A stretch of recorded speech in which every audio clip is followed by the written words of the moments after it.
On November 5, 2022, at a church in Indianapolis, a day meant for mourning turned into tragedy.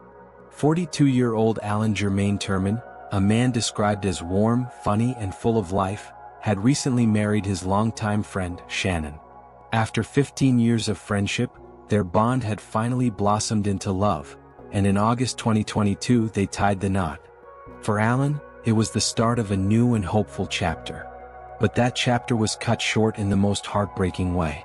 Alan and Shannon were at her mother's funeral when an uninvited guest appeared, Shannon's ex-husband, Stefen Lowe. Their past relationship had been troubled, and even though the marriage ended, Stefen had not let go. He had made threats before, angry that Shannon had moved on and married Alan. Witnesses say Stefen caused a scene in the church parking lot, and Alan, trying to protect his wife and the dignity of the moment, confronted him.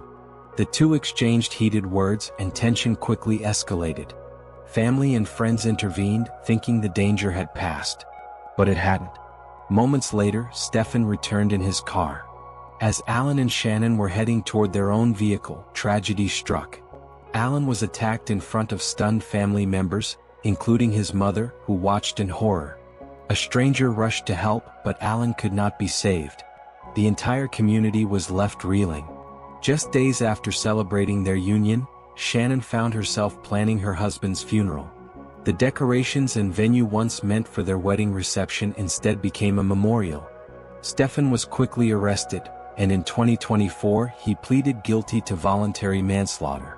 He was sentenced to 40 years in prison, a consequence that brought some measure of justice but could never replace the life that was lost.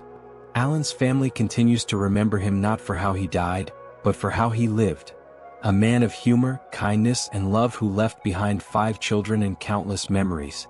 This case is a painful reminder of how jealousy and unresolved anger can shatter lives in an instant. What do you think about this heartbreaking story? Share your thoughts in the comments. And if you want to hear more real-life crime stories told with respect, don't forget to like, share, and subscribe to Wednesday Crime Gist.